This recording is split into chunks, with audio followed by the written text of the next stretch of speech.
The Spin-Off Podcast Network. Skinny are helping you show how smart you are with the 1Q quiz, an all-new, super challenging and super quick daily quiz built by the Spin-Off. Every Monday, Skinny are giving you the chance to prove you're smart with the Skinny Extra Credit question. Get it right, and you'll get the chance to score yourself some Skinny Extra mobile credit, so you can text, call, or even video call your group chat and gloat about how big your brain is. T's and C's apply. The Fold is brought to you by O-Media, making brands unmissable and public spaces better across Aotearoa.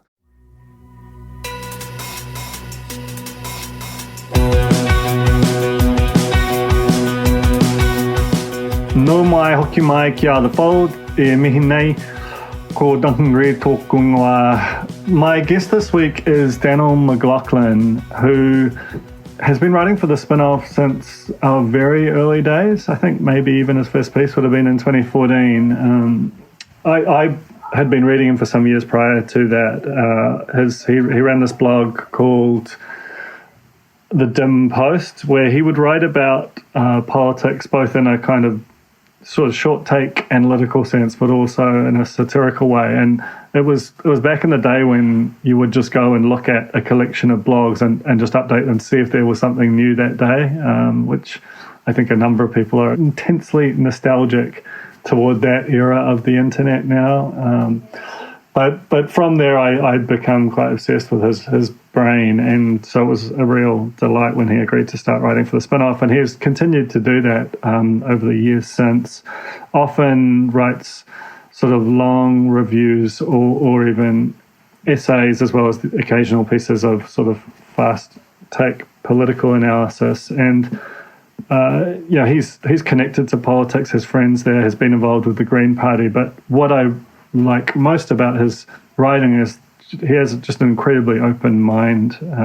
It doesn't, seeks to understand why things are the way they are, and assumes, tries to understand phenomena, even or positions, even those that he doesn't himself hold, assuming good faith at least the origins, and that's what makes his work feels quite different from the current mode. And he's not for everyone for that reason, but I always come away with feeling like my mind's stretched. He's historically, he's been a novelist, and as you'll hear in the discussion, he still is, but he also wrote a collection of essays, which was published on VUP earlier this year, called Tranquility and Ruin, 3 long essays. We discuss one of them at length, which is about his engaging with the world of effective altruism, and I think that is some kind of a masterpiece, and we discuss that at length. We also discuss a recent essay he wrote for the Spin-Off about the concept of post-journalism, and which I'm not sure I buy, but I think is a useful way of understanding things. It's this idea that when we move from a model of advertiser-funded to reader or audience-funded journalism, something fundamentally changes about the motives of the product and therefore the product itself. And finally, we talk about Simon Bridges, whose book National Identity Daniel was due to be part of the launch of in Wellington, and who's he's interviewed more than once. And I think I'm sort of 2/3 of the way through his book, and I find it very interesting. I find Simon Bridges a very interesting character, and in almost the same way that Daniel is in some respects, and that post his liberating from the national leadership, that he has become this quite unorthodox figure, breaks many of the rules of contemporary politics. It's not at all clear whether that has given him any dividends, in the sense that the people who now like him more seem to be more on the left, in a place which they would never vote for him, but he certainly seems more content. So we talk about that a bit as well. This is Daniel McLaughlin on The Fold. Kia ora, Daniel, and welcome to a special lockdown edition of The Fold. Howdy, Duncan. I've been wanting to have you on The Fold for a long while. I hope you don't mind me telling the listeners, one of my favourite writers in the country. But what spurred it was a do people ever complain when you say that? I hope you don't mind me telling the listeners. Some people are self-conscious about it, you know. Okay. I actually imagined you might be one of those people, but I'm glad to hear that you don't mind being publicly praised. No, you put it all out there. So the reason I'm having you on is that you wrote a piece for us over the weekend, which is a book review that kind of expanded into a bit of an essay or a summary of the thesis about the idea that journalism, whatever we have considered to be journalism historically, is dead or dying, and we're now moving into something which is qualitatively different, and should and that they were kind of putting under the umbrella of post-journalism. One of the things I love most about your writing is that you can very lucidly open up these sort of frontiers without quite tipping your hand in terms of how you're responding to them. I mean, obviously you're interested in them enough to write 3,000 words, but I wondered if you don't mind me kind of giving me a sense of how you responded to it, whether you buy the thesis in whole or in part. I don't know. The thing about that book is it's very dense and it's very fascinating. And it's one of those books where I kind of felt like the fun and most interesting way to write about it was just to really kind of buy into the worldview of the author and communicate it in the review. And so, because I'm actually quite kind of persuadable, or maybe gullible is the word. When I'm reading a book, I'm quite often just completely persuaded by what the author is saying, and then it's only after I've had time to let it compost around in my mind for a little while that I start to think about it a little bit. But I mean, his thesis is that with the sort of obsolescence of newspapers, the fact that they're kind of a dying technology in terms of media, that they've got about 10 years left, he estimates, before it's just no longer profitable to own printing presses and distribute media in this format. And so after that, we're really totally into the transition to digital media. It's a transition we're already quite a long way through, and that the economic incentives of digital media turn out to be really, really different from the economic incentives of newspaper. When you were distributing a newspaper, most of your revenue came from advertising, and so the incentive was to just get the newspaper out to as many people as possible. Like when I was a teenager, I had a job as a newspaper delivery boy, which is a job that no longer exists. And most newspaper companies actually lost money paying teenagers to deliver the news to their readers. The subscription didn't really cover that, but the advertising revenue from having such a large base of readers made up for that. It was hugely profitable. And that kind of dictated a certain type of media model. And you wanted it incentivized the objective model of news, the kind of both sides journalism, and journalism that was impartial and objective, and that readers could really trust because you wanted as many people reading it as possible. And Meir's argument, the guy who wrote this book, is this Russian media theorist who lectures in Canada, is that digital media, the incentives are completely different. That what most media companies have found is that people won't really pay for the news as it existed in that kind of objective format because they can get it for free anywhere. What they will pay for is to become a member of a media organization that they see as kind of taking a sort of political or ideological or activist stance on issues that they care about. And so they'll pay to, proliferate ideological arguments or activist causes that they care about. So that's his argument. And I think in a way, it's obviously true once you kind of see that and just look at what news organizations are doing. That is the model that is successful. And so in that sense, I kind of accept it. I do think one thing he kind of misses a little bit is that lots of journalists, I think, still do just kind of want to be journalists, and they have lots of journalists, at least good journalists, have this kind of contrarian streak in them, and they don't want to be just doing what the economic logic of the industry dictates, and that kind of does give it always a little bit of a kind of backbone there. What's your perspective on this? I mean, I certainly see that those phenomena are, rattling round, and obviously to declare an enormous conflict, the spin-off is a member-funded organisation. That's the largest part of our revenue stream is readers paying for our work. So, the sort of rational thing to do as the person running that enterprise is to listen hard to those readers, what they tell you, but also what they do and what that tells you, and to respond to that. But and that is fundamentally very different from the former model, which, as you say, was basically almost entirely funded, or the gravity of it was driven by advertisers. And we are largely talking about print media, but print media has been the largest employer of journalists and has kind of, for the most part, set the agenda. I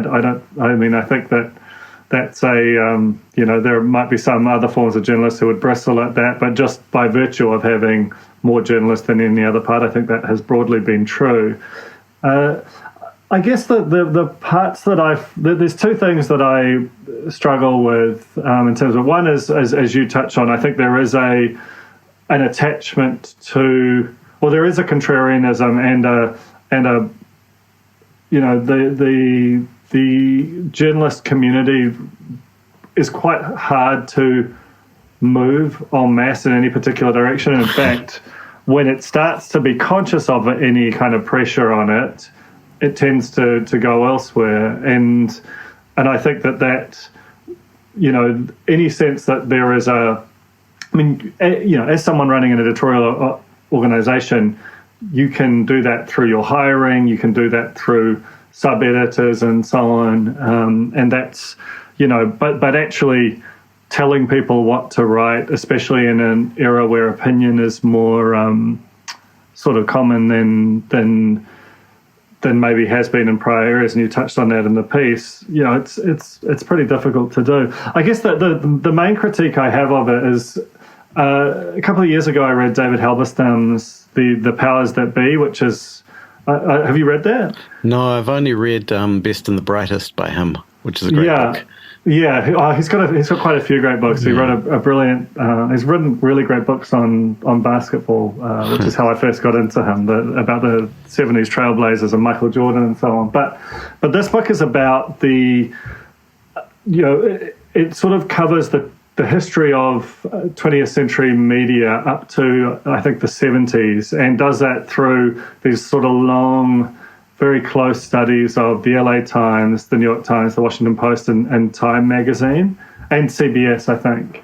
But what emerges from that is that, this has always been, or certainly historically, was a horrifically compromised industry. And the idea of, journalism has always presented itself as objective, but I don't think at many points it has been on the, in any kind of a grand scale. No. There are these amazing passages about Henry Luce, who was the Life magazine, Life and Time. He owned those properties, and they had the best journalists in the world in Vietnam, who would consistently file these extraordinary dispatches about the horrors and just how badly it was going wrong. And they had this very powerful editor and then even more powerful publisher who were just like, we don't want that story told. And so it just wouldn't make it in to print. And, and before that, the Chandlers who owned the LA Times and basically bought it so that they could override the public, just bully politicians into allowing them to build canals to get water to build out LA, and would just routinely evict politicians from power who got in their way. So, and these are two of, Time and the LA Times, two of the probably 10 or 20 most august publications in the public mind. Yeah, that is a point that he's really making in this book, is that he's not talking about like a golden age where journalism was objective and true, and now we're in the sort of, like, I don't know, rust age when journalism is fake news and post-journalism and that it can't be trusted. He just thinks that the transition between the medium is so radical and it's happening before our eyes that it kind of needs a new term to help us pay attention to it. Like, one thing I kept thinking when I was reading the book is that you couldn't really have Me Too stories in the sort of golden age of journalism, just because they're stories that, make some readers really, really angry and they cancel their subscriptions. And if your business model relies on just having as many subscribers as possible so you can sell your attention to advertisers, that's just kind of a form of journalism. You just can't really do that. Whereas you can do that in the digital age because you're going to have members who, because it is a form of activism, and you're going to have members who really believe in that form of activism. And so, that's still, you can still have a credible business there. But I think that's I actually think that's a really good kind of example of ways that journalism has been changed in recent years, and that but that also, I think that maybe that's a slight misreading, and that you, even when you have a digital, like a member or a subscriber model, and that's a large part of your income, and even the Herald, like NZME's half year performance came out today, and they're up to 27% of their revenue is subscriber based, which is from near zero functionally a few years ago, which is kind of extraordinary. But that when you do that, you still have an interest in growth. So there is that balancing act between appeasing your base, people who are currently subscribed, and also wanting to broaden the tent to get more in.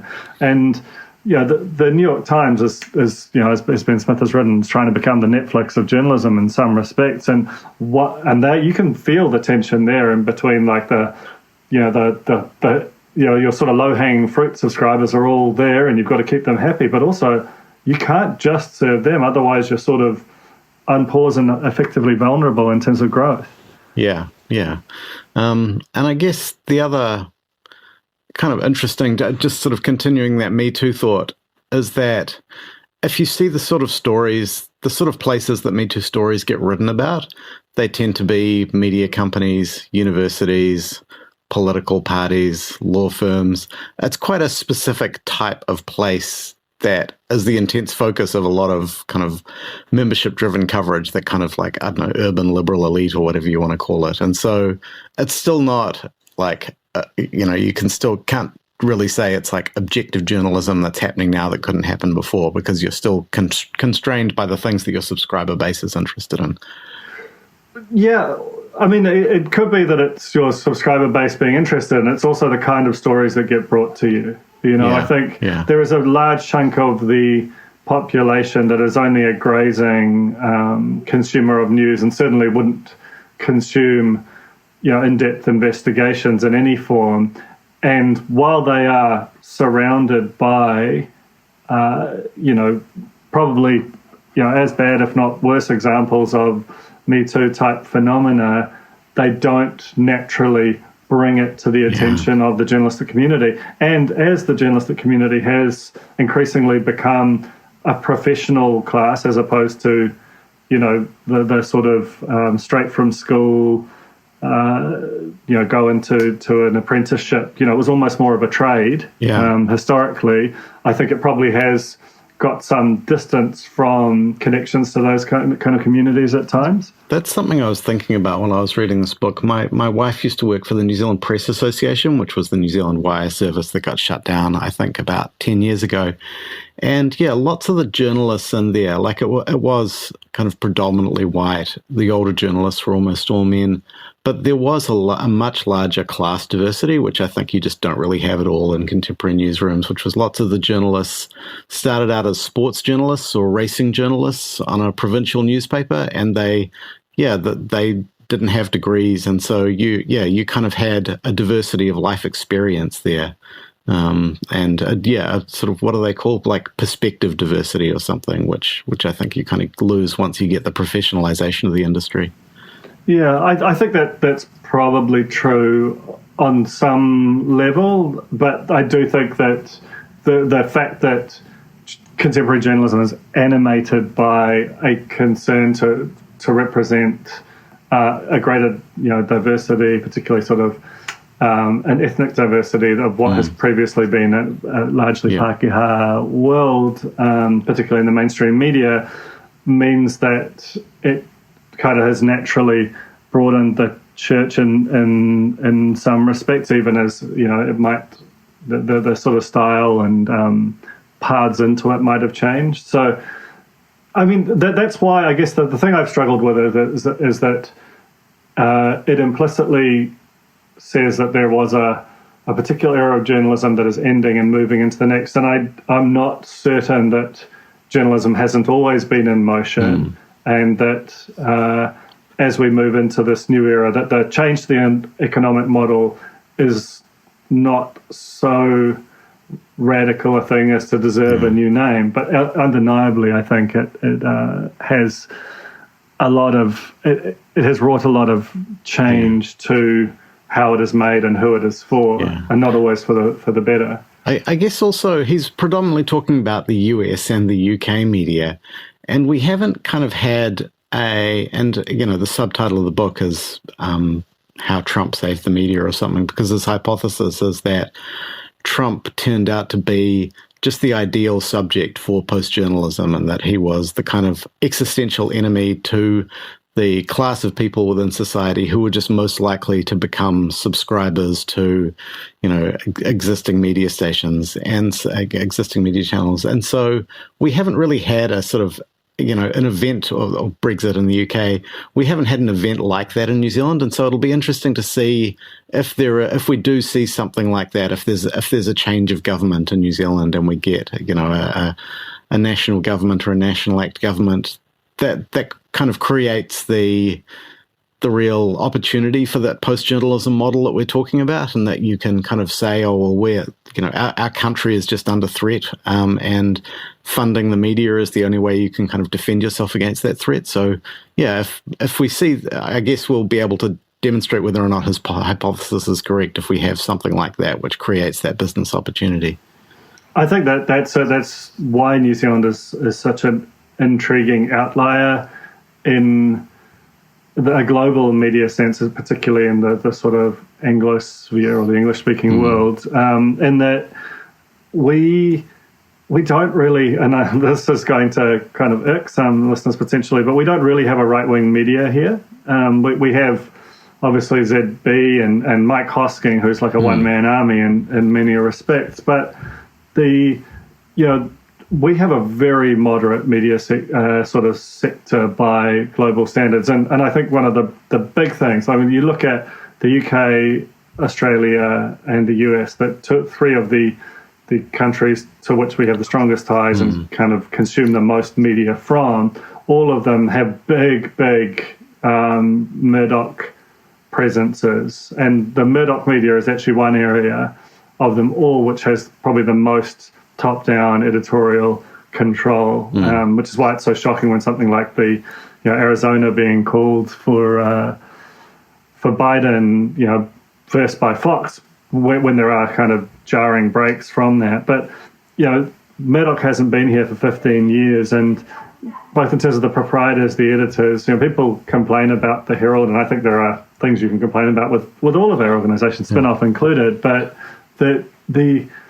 we don't really have a highly partisan media, and therefore, which I think is both reflective of and informs our political culture and the relationship between politics and media. And sometimes you kind of see Twitter attempting to almost replicate the posture of,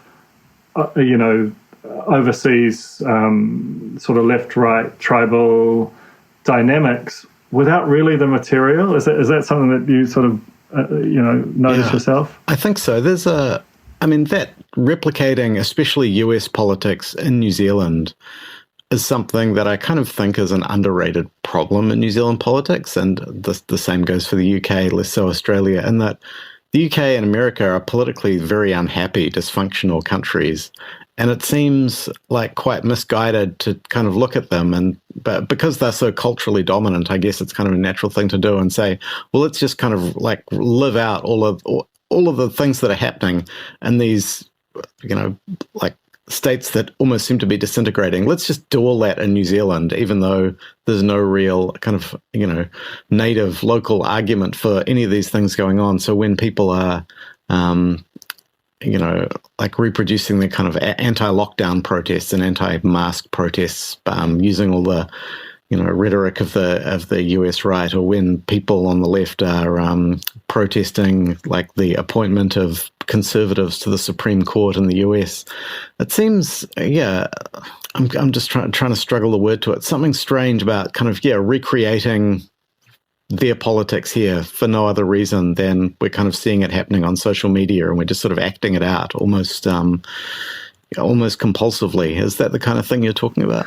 Yeah, I think so. I guess there is a sense that, for us to, I mean, that's one of the things about the sort of social media, digital media era, is that you have instant access to the best or the most of what's being created and discussed anywhere in the world at all times. There's we tend to group around following specific things, and honestly, the quality from both the UX, the writing, the just how fascinating the sort of psychodramas are. Like, why wouldn't you follow these things? I mean, you've written, I think, persuasively about why we shouldn't, but I get the feeling that you probably still do follow US politics quite closely, just as I do. But like, is it useful for us, for particularly our political media classes to understand our politics through a similar framing mechanism? No, I don't think so. Yeah, I mean, I don't know if you've read the no one is talking about this, the Patricia Lockwood book, which is basically about Twitter and about how addictive it is. But one of the things she really points out and makes fun of in the book is how homogenizing it is. Everybody ends up making the exact same jokes and saying the exact same things, while kind of also, the title of the book is No One Else Is Talking About This. And often people will just be all saying the same thing while saying, why isn't anyone talking about this? And it's this kind of, bizarre, underrated phenomenon of the way that especially the media and intellectual class get homogenized by being addicted to digital media. Yeah, I think it's a phenomena that feels very much that it has arisen in recent years. I tend to, for the same reasons that I think that journalism has a natural resistance to going too far in any particular direction, because of that contrarian streak, I just hope that most of these things will work themselves out over time, because it just gets really boring. One thing, just to switch tack slightly, one of the things I wanted to talk to you about was, because I feel like you have that streak in you as well, perhaps faster or more pronounced potentially, but this idea that whenever there is a dominant way of understanding a particular view or part of society, that you tend to, rather than go along with that view, you tend to kind of want to scrutinize what it's built on, go back to the origins. And I think the apotheosis of that was your essay that we published under the title Communism by Stealth in 2017, which was basically about the origins of conservatism and how it interlocked with progressivism in the 20th century, and then how neoliberalism or the kind of belief, the veneration in the power of the market kind of fused with a flaw in conservatism. It's a really stunning piece of writing, which I encourage our listeners to read if they haven't already. But what I really admired about it was that it basically, like, we sit in, broadly speaking, in these camps. I don't think we make too many super good faith efforts to understand why we are where we are, and often it basically is as much as anything traceable to our parenting.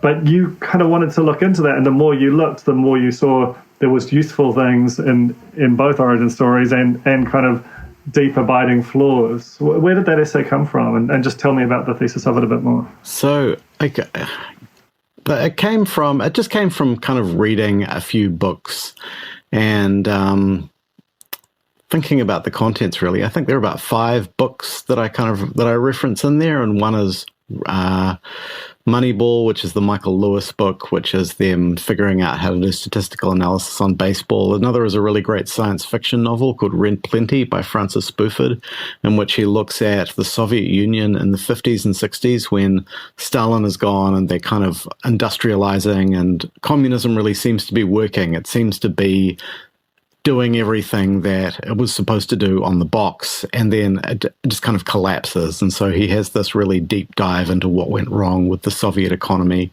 And it's about a James Scott book called Seeing Like a State, which, I mean, James Scott describes himself as an anarchist, but it's the best, most persuasive argument for the kind of original concept of neoliberalism that I've read, the idea that the belief in the wisdom of crowds, essentially, and also just sort of in local knowledge that people know best about their own local lives and can make decisions for themselves instead of having their decisions made by kind of the state or rational planners. So I kind of read those books and had been thinking about them for a while, and I just sort of wrote that, and the pretext was that because that it had to be sort of vaguely topical in some way. And the pretext was that we were going into the election and National were talking about their social investment idea, but they'd actually stopped talking about it by the time I'd written the essay and gotten it published because they decided it was too complicated to communicate in an election environment.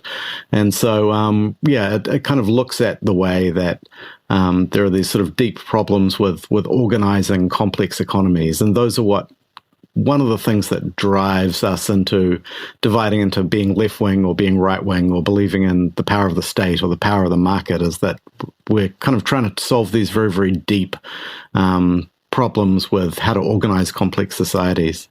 And reading it, because I read through it again this morning because you said you wanted to talk about it, I kind of, the one thing I'd modify that is that I think a lot of our politics actually kind of comes from our temperaments. Like, I think conservative people are disposed towards being conservative. I think they sort of have a kind of a fear of change, and they're comforted by the familiar. And I think people who are really left-wing or really progressive are just have kind of a positive emotional reaction to the idea of change or the idea of new ideas. And I think those sort of like psychological drives determine a lot more of our politics than often people who are, political scientists think that they do. I tend to agree, and I wonder how much of that is, this is, you can get very basic on this. Like, the cliche is that you are a progressive when you're younger and conservative when you're older, and some of that is, having more to lose, sort of more life experience, having a nostalgic attachment to the world that you grew up in, which is changing around you. But I also wonder if on some level it's like a biological imperative, and that if you have like a roughly, some kind of rough balance between those two competitive forces, which is often what I felt like, while New Zealand is necessarily imperfect, the default caveat where I would take our hand over almost any other countries is because we have over the last 30 years or so sort of inched back and forth rather than having these wild jags. And I think it's largely served us better than the counterfactual of what's happened in other countries. There definitely feels like there's something that is kind of innate in that. I agree. I started writing a piece about this earlier this year, but it just kind of got abandoned because there was so much else going on. But it was about how this idea of seeing politics and political beliefs as more of an ecosystem, and you have the left often trying to change things. The left isn't always trying to change things, like in terms of like the environment. The left is actually quite conservative and the right is quite radical, I think. And it kind of reminds us that these groups are often quite arbitrary and contingent. But in any way, so this idea that, what you just said, it is good to have a balance between them. And I started writing it because there were a couple of scandals about these kind of 20th century progressive icons. One was Margaret Sanger, who was the founder of Planned Parenthood in the US, and really drove this idea that women should have access access to reproductive medicine and that it should be free for low-income women. And so for a long time, she was seen as one of the most, inspiring and admired progressive activists in the 20th century. But they took her name off the Sanger building in New York recently because Sanger was an advocate for eugenics, the idea that you should also have like a medical intervention in the population to kind of stop the wrong sort of people from having children, because this was actually an idea that was incredibly widespread among the left during the early 20th century, and The Guardian endorsed eugenics, and all these other really important left-wing thinkers endorsed eugenics. And at the time, it was conservatives that were kind of opposing this and saying, no, you're kind of interfering in God's plan and that kind of thing. And so, like, my point in all this is that the left often has quite terrible ideas, and they kind of tend to get not only just forgotten but reviled when the ideas turn out do get revealed to be terrible. So there is like real value in having conservatives around saying, hey, no, your plan to make society a better place actually sounds really terrible and could have all these horrible unintended consequences, and so we're going to push back against it. And I think it's healthy to see it as a kind of ecosystem in which you have people coming up with ideas, and some of them are good and some of them are bad. And the way we find that out is that you have conservatives pushing back against it, and you have centrists kind of like trying to figure out which of them might fly and which of them won't. Does that sound like a plausible political ideology to you? Yeah, not like a deeply unpopular one, but one that certainly seems plausible to me. It's vaguely related in some respects, at least in terms of the, broadly nestling under the it's more complicated than you think umbrella, than to the central essay to Tranquility and Ruin, which is your book that came out earlier this year, which again I urge our listeners to buy. It's a collection of 3 essays. The one I want to talk about is on the effective altruist, which you went along to a camp to kind of chew on with them in person, while also introducing some of the debates and the progression of the idea. Do you want to just tell me about the effective altruists and how you got drawn to them to the extent that you would make them essentially the centerpiece of that book? Yeah, so the effective altruists are kind of like activist nerds is one term I use to describe them. I don't know how comfortable they'd be with that. But the idea traces back to an argument that Peter Singer made in this, who's a moral philosopher, in this very famous essay about you come across a child on the road and they're drowning, and do you save the child even though you ruin your clothes? And everybody says yes, but Singer's argument is actually you don't, because we live in a world in which it's reasonably easy to make donations to charities operating in the third world who are literally saving children from dying of malaria or intestinal parasites or other easily preventable diseases. And so, but most people in the West just choose not to donate to those charities. And so Singer's argument is that we should kind of radically consider what is and isn't moral in the world that we live in today, in which we have these massive inegalitarian conditions. And so the effective altruists are a group of people that really go down the rabbit hole and trying to figure out how to live more moral lives based on the premises of Singer's argument that you're kind of like, if you're a person born into a wealthy country, especially if you're sort of born into the middle class, the upper middle class, and you could potentially be earning quite a lot of money, you have this obligation to be helping people or reducing suffering in the world. And so I really got drawn to the idea because I don't know, I'd been involved with the Green Party for a couple of years, and one of the things that kind of frustrated me about that was that it often seemed like there was no discussion about what is the data that we're operating on here, and what's the evidence for what we're doing, and what are the outcomes. That was often just a conversation that never happened, and you could never really ask those questions, it felt like. And so the effective altruists were kind of like started from there. How do we know that we're actually accomplishing anything is like the very first question that they ask. So that was incredibly attractive to me. The Fold is brought to you by O Media, making brands unmissable and public spaces better across Aotearoa, with over 4,000 out-of-home advertising sites nationwide across both street furniture and retail centres. I'm super grateful to O Media for enabling us to make unmissable connections with Kiwis. Raising capital or taking your business to the world? Investment Fix has the lowdown on everything you need to make it happen. This season, we're exploring the US market, the opportunities it offers, what it takes to grow a business there, and the best way to approach investors. Join some of the superstars of the investment and business world as they share advice from their time in the US so you can make your mahi count in this massive market. The Investment Fix podcast, brought to you by Invest New Zealand. Tune in today.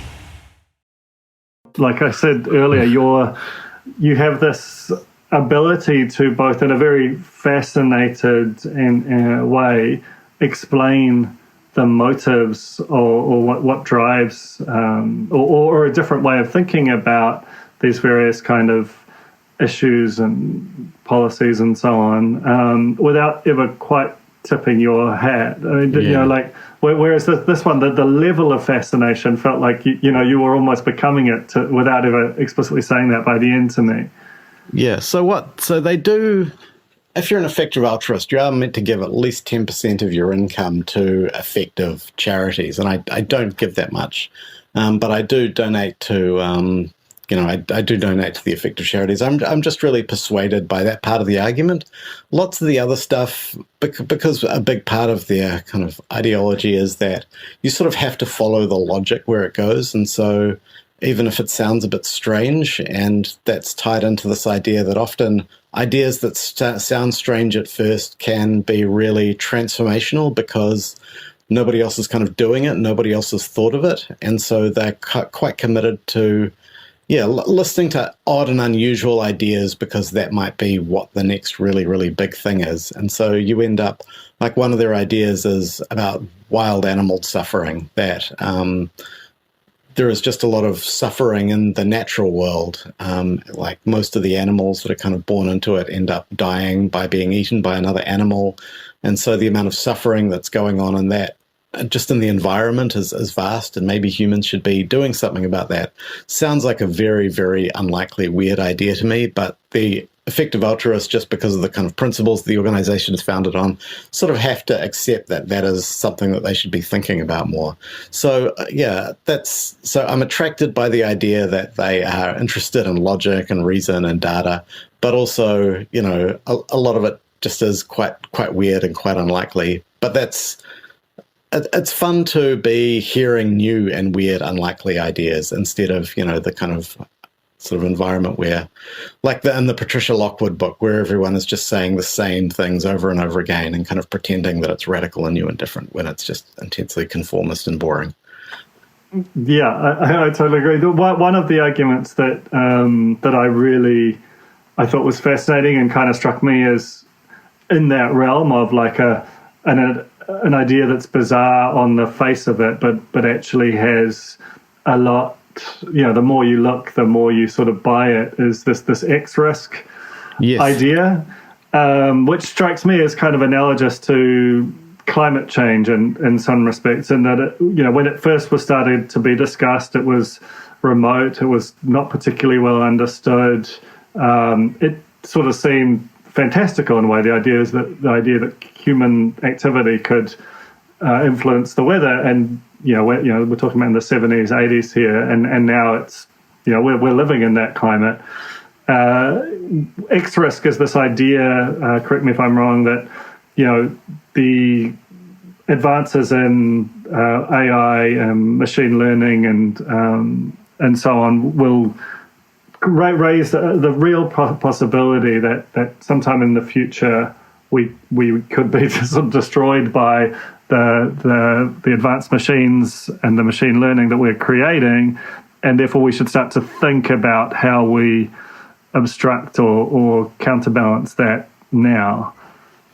Yeah, so this is something that's controversial within effective altruism. So the idea of X risk, existential risk, is that if you value human life, then you kind of have to ask questions like, well, where are the most human lives? And one of the answers that is philosophically credible is, well, they're mostly in the future. Like, possibly that our species could have many, many trillions of lives in the future. And so we should put a value on them. And that means that anything that kind of threatens those lives really should be taken extremely seriously. Like, if you're sort of balancing lives, which is more important, the 7 billion lives today or the trillions of lives in the future? And sometimes the number 64 quadrillion gets thrown around. Well, obviously, it's the ones in the future. So we should be doing everything to kind of protect the existence of those lives. And so, like, nuclear war is obviously a potential X risk. The planet getting hit by a meteor is a potential X risk. But the ones that lots of effective altruists end up getting interested in is strong AI. So, like greater than human intelligence or human intelligence at scale could potentially be something that wipes out the species almost accidentally. Like there's the saying that they have in that community, which is that the AI, when it exists, if it gets built, doesn't hate you, but it also doesn't love you. You just are made of atoms that it might want to use for something else. And so I think that communicates the way that the AI's interests and alignments won't be sort of like the existence of human lives will have no kind of positive value for it. It won't hate us. It won't have any feelings for us, but it might just want to exterminate us because that's like a peripheral goal on the way to doing something that it might want to do. And so that's an X risk that some of the effective altruists think is really important and should be the organization's top priority. But other effective altruists say, well, no, that's weird, and we don't really kind of buy into that logic, and we're far more interested in animal suffering and global poverty. Global poverty is still the thing that the organization is most interested in. I think that that's kind of why it's such a compelling subject, and that the arguments can be both visceral and very heady at the same time, but they all do seem to come from a very well-motivated and intentioned place. Just to move on a bit, I became familiar with your work through reading the Dim Post, which was a blog that you had in the sort of early to mid 2010s, maybe before. Certainly that's when I became aware of it. It was very short form in contrast to the sort of epic essays that you commonly publish now.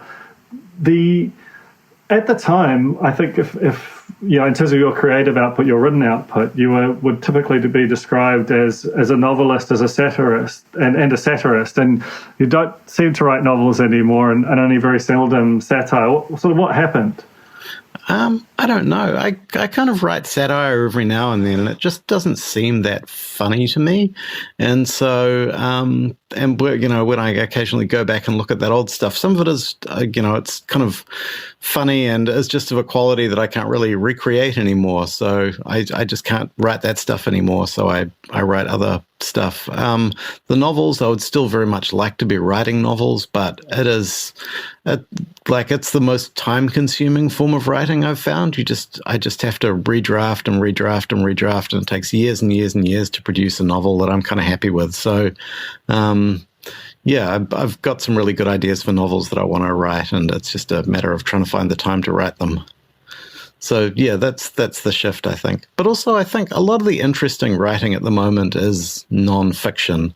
Essays. A lot of the best books that I've read over the last 10 years have been essayistic or non-fiction, like book-length journalism. I kind of want to put in a pitch for the idea of the book, and that it's a form of media that is really upfront in terms of the transaction. Like, you're paying some money for the book, and then once you've paid it, the author is not trying to scam you in any way anymore. You've kind of, completed the transaction with them. Whereas with, like lots of digital media, there's often kind of an agenda going on where your attention is being monetized to a tech platform or something else. So it kind of seems free, but it isn't. Whereas the book is just a fairly honest transaction. No, I buy that. One person who has recently taken the time to write a book is Simon Bridges, who has written a book called National Identity, which is not underlined, a political memoir, and it's a very funny cover, which features him with his chin resting on a fist. Yeah. He's a character that I think we both find more interesting. It has become subsequent to his rolling as leader a bit over a year ago, I think probably of more texture and more interest than he maybe had while he was in his, what you might call his political prime. Yeah. And, you know, you've interviewed him for Politics and Pubs, which I want to talk about in a second, but you were also going to be part of the launch of his book, which is an odd thing for someone, you know, because he is the very definition of a conservative, and I think that's what he discusses in the book. And you're a person who was involved in the Green Party until relatively recently. What's the attraction there? I don't know. Like, he's just like lots of people that came to that Politics and Pubs event that we did in Wellington, I think in 2020. You know, they were the kind of people, it was organised by Verb Wellington, which is kind of a literary events organisation. And most of the people were the people that would go along to a literary event in Wellington. They're very left-wing, and almost everybody walked out liking Simon Bridges. And what's interesting about that is that he really didn't try to pander to the crowd at all. He doesn't try to pretend that he's not a conservative politician.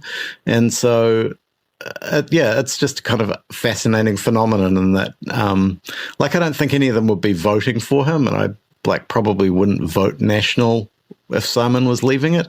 But yeah, there is just something that he kind of he has an interesting background, an interesting perspective. He's quite funny, and when he's trying to seem authentic, he seems very interesting, I think, and connects with people in a way that he didn't when he was playing a sort of generic conservative politician. I mean, what do you say there about playing a conservative politician? I think that the reveal of his sort of true character as being far more interesting than the one that he held as leader is a big part of what's made him compelling, you know. And I thought his candor, you know, at that Politics and Pubs event where he talked about, for example, like just how incredibly important it is to get on the 6 o'clock news. Yeah. And you basically have to just oppose in the strongest possible language whatever the government says it's doing that day, and that's just your lot. I think for a lot of people, even, you know, those who are sort of hyper engaged with the process like us, to sort of really think about what is involved in being the leader of the opposition, that was kind of revelatory, and I think that he's continued that on into national identity, where he talks about, you know, the sort of struggle with being a Māori man and a conservative, you know, like and the sort of the fact that he feels rejected by both those kind of potential identity groups in some respects, and he goes on to basically do a lot of things which, you know, as he directly alludes to, should preclude him from any kind of high office, certainly within the National Party. Doesn't particularly like rugby, doesn't really know how to fish, and so on. And have you read the book? What did you know, and what is your take on how it fits into the generally bad genre that is New Zealand political memoir or writing? I've read it. It is pretty good. And yeah, it's like surprisingly candid, and it'll be fascinating to see whether he's had pretty good media. Be fascinating to see whether he shows up in the preferred prime minister polling on the back of it. I genuinely don't know whether that will happen or not, because it is so unorthodox. And just to give listeners an example, he reveals this side of himself in that he likes carrying out pranks. And one of his pranks is that he takes photos of his wife when she's asleep to prove that she sleeps with her mouth open, and includes a photo of his wife asleep in the book. So that's just quite strange. It's not, that doesn't seem like he's playing 10-dimensional chess there in a way to maximize his political career. That's just genuinely quite an unusual thing for a politician to disclose. And so, yeah, I don't know how that book will play out in terms of his political career. I mean, I think he's definitely, if they're in government in, the foreseeable future, he'd have to be one of their top cabinet ministers, just because there's such a dearth of talent in that caucus at the moment that they would have to give him kind of a top slot in the corporation. But what does it mean in terms of his leadership? I don't know. And I kind of suspect that he doesn't really know either, that he was so constrained for such a long time and was playing a part for such a long time that and that didn't really work out for him, that he's just decided to kind of be who he really is and see where that takes his career.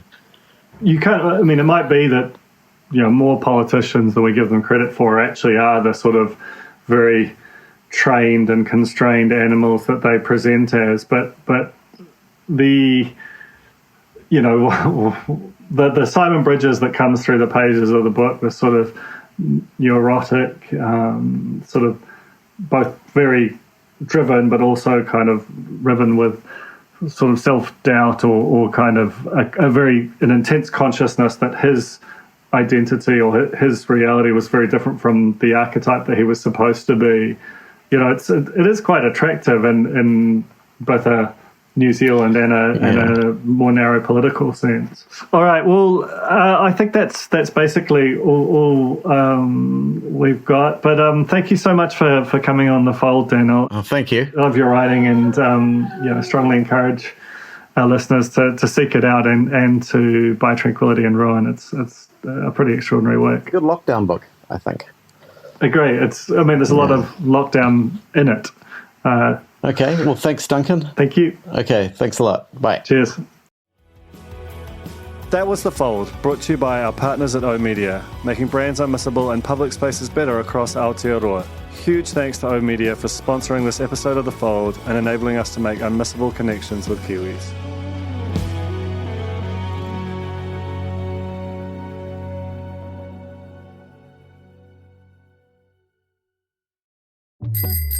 Ready to rediscover the joys of cycling? With over 300 kilometres of cycle paths across Tāmaki Makaurau, jumping on your bike and going for a ride is such a fun way to discover the city from a different perspective. Cycling is getting more and more popular across Auckland, so now's a great time to join the hype and give cycling a go. Head to at.govt/cycling to find your nearest cycleway today. The Spin-off Podcast Network.